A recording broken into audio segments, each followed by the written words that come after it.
So we're getting really close to having everything like waterproofed, and we're really excited. I'm drilling holes here that I'll use as like a guide. So I just basically have to pull out my level here and just connect the dots. It makes it pretty easy. And then we'll just take my circular saw and actually cut out the windows. I want to do this beforehand so I don't have to worry about cutting the actual house wrap afterwards. I want to cut these out because I want to be able to fold that house wrap inside to make sure that I'm waterproofing the entire cavity of those windows. You get a lot better seal that way. So yeah, we went through and we cut out all these, and then we started throwing the house wrap on the tiny house. And man, does this feel good.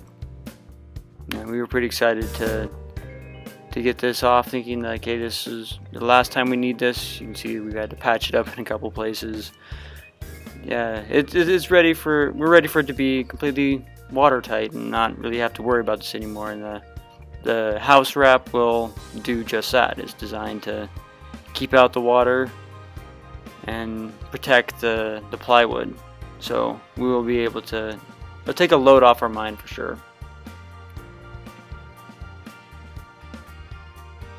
And it definitely was helpful to have Allie there to help me as we're stretching this out and smoothing it out and stapling it down.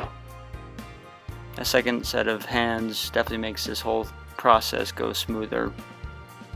And I love working with my wife. She's amazing.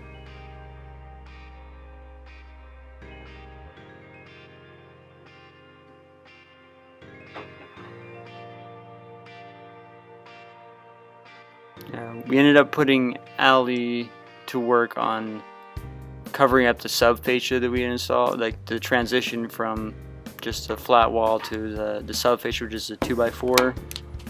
So she put her amazing gift wrapping skills to the test here. There's just a little flap right here. Can't quite. Even my expert wrapping skills can't. That looks good to me. I'll take that. It's like a little, there's a little hole right here, but this is as good as I can get it. Well, we'll fix that hole later when we go back over this section. Now you can see how much I'm struggling to do this by myself because Allie had to go inside and attend to some of our kids who were demanding attention. So, yeah, and it was lunchtime, and I just wanted to get this last side done here before I had to go in.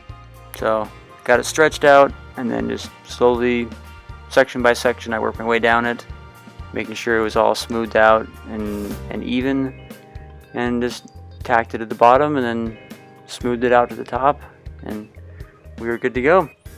I gotta say that I feel like I'm really lucky that I get to work with my wife on this project. It's fun to be able to feel like this is like something that we're doing together as a family, and our kids come out and play on it or help us or hand us screws, and it's fun to have this as something that we can do as a family, and I can do with my wife. So if you ever have an opportunity to work with your family on something like this, do it. I highly recommend working with family and people that you're close to, because it just makes it a lot more fun. And even just starting out as like a framer, I got a frame with my older brother, and that was a lot of fun. So now getting to teach my wife how to do a lot of this stuff much later in my construction career, it's been pretty awesome. She's been a really fast learner, and I've been very lucky and fortunate to have her to help me out whenever she's available, which isn't all the time, unfortunately, but I love every moment that I can work with her.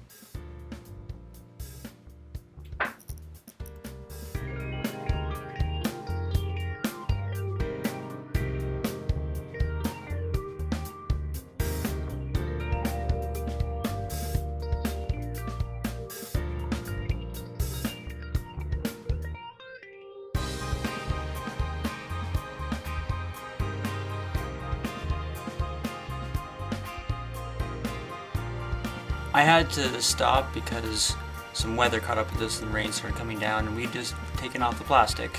So we hadn't thought it was going to rain that much, and thought we'd be able to get the felt on the roof that or today rather than having to put the plastic back up, but the rain caught up with us faster than we had expected, so I had to jump up on the roof, get the plastic covering everything again, and we'll just finish it tomorrow.